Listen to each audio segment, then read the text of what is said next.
விஷால் சந்தானம் நடிப்புல சுந்தர் சி இயக்கத்துல 12 வருஷத்துக்கு அப்புறமா வெளியாகி இருக்கிற மதகஜராஜா படம் பார்த்துட்டு வந்தாச்சு. பள்ளிக்கூடத்துல ஒன்னா படிச்ச 4 ஸ்கூல் ஃப்ரெண்ட்ஸ் அவங்களுடைய பிடி சார் வீட்டு கல்யாணத்துல ஒன்னா அசம்பிள் ஆகி இருக்கிறதும் அங்க 4 பேரையும் சுத்துற பிரச்சனை, அதுல இருந்து மீண்டு வராங்களா அப்படிங்கிறது தான் படத்தோட கதை.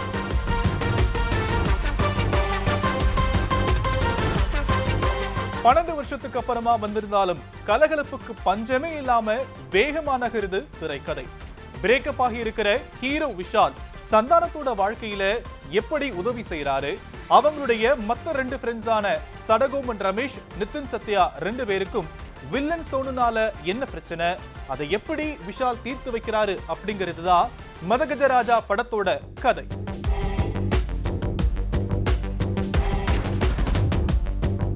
விஷால் கூட பிரேக்கப் ஆன காதலியா அஞ்சலியும், செகண்ட் ஹாஃப்ல அஞ்சலியை வெறுப்பேற்றுற விதமா வர்ற விஷாலோட காதலியா வரலட்சுமி சரத்குமாரும் தங்களுடைய ரோல கிளாமர் பொசசிவ்னஸ்னு கச்சிதமா பண்ணியிருக்காங்க.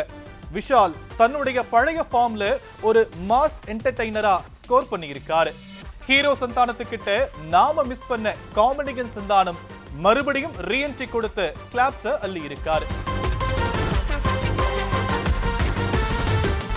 விஜய் ஆண்டனி ஸ்டைல்ல பாடல்கள் கலர்ஃபுல்லா அமைஞ்சிருந்தாலும் பாடலுக்கு கொடுத்த முக்கியத்துவத்தை பின்னணி இசைக்கு கொடுக்கலையோன்னு யோசிக்க வச்சிருக்கு.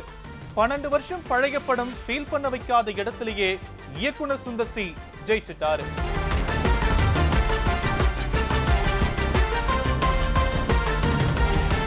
ஆர்யாவோட கேமியோ, மணிவண்ணன், மனோபாலான்னு நாம மிஸ் பண்ண நிறைய திரைக்கலைஞர்களோட காட்சிகள் வரும் போது தியேட்டர் தனியா வைபாகுது.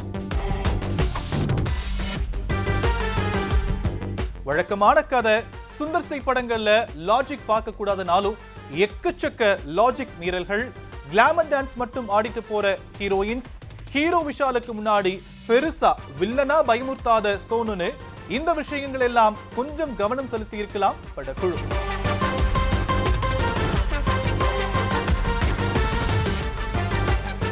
மொத்தத்துல பொங்கல் ரேஸ்ல புது படங்களை விட கொஞ்சம் டாப் கியர்ல டிராவல் பண்ணுது மதகஜ ராஜா.